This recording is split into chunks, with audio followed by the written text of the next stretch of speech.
So we're at our next stop for the day at Tel Megiddo. The archaeological sites are usually described as tells, which is supposed to designate a man-made hill or mountain. The way they've been man-made is because cities and towns have been built, destroyed, and built, and destroyed, and built, and destroyed until they all stack up into this man-made, what they call a tell. So our first visit here is to Tel Megiddo, or in the original Hebrew, Har Megiddo, which when translated into Greek becomes Armageddon, and you can see where this is going.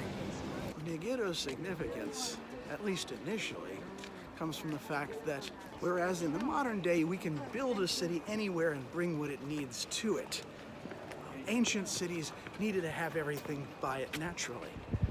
A source of water, fertile ground, access to roads, and to be a high place where it can be defended from enemy attack. Megiddo has all four of these in spades, and as a result has been inhabited for something on the order of 9,000 years.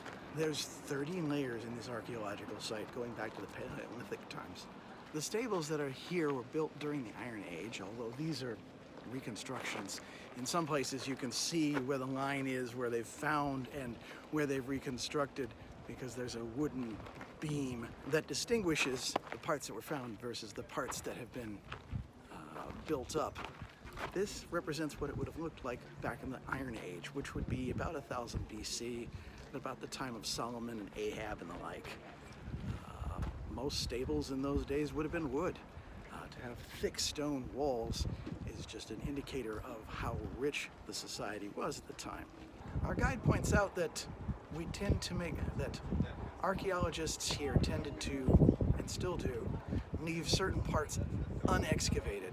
It's part to keep the place fairly pristine, but also to remember that in the future, archaeological techniques will become more sophisticated, just as we've gone from carbon dating to DNA analysis.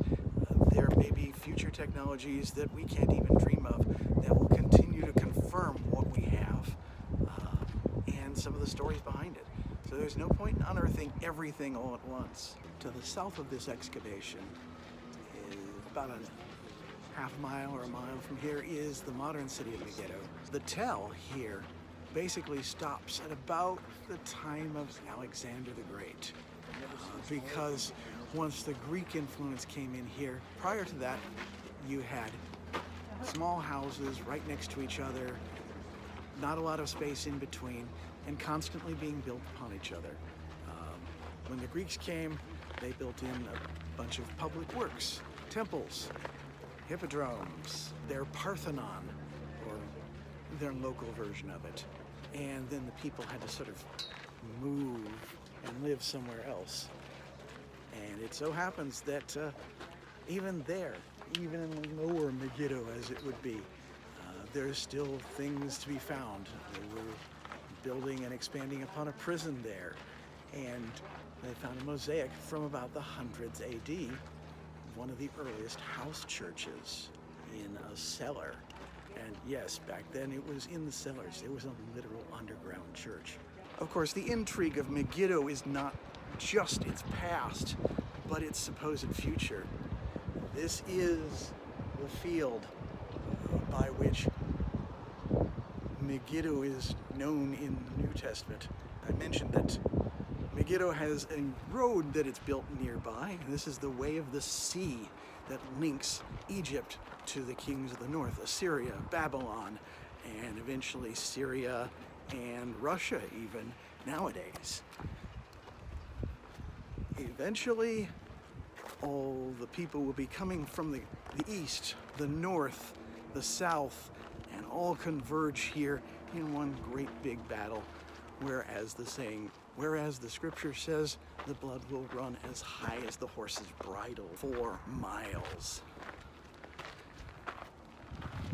To be fair, we don't know how this is going to happen or when, which is part of the point, I suppose.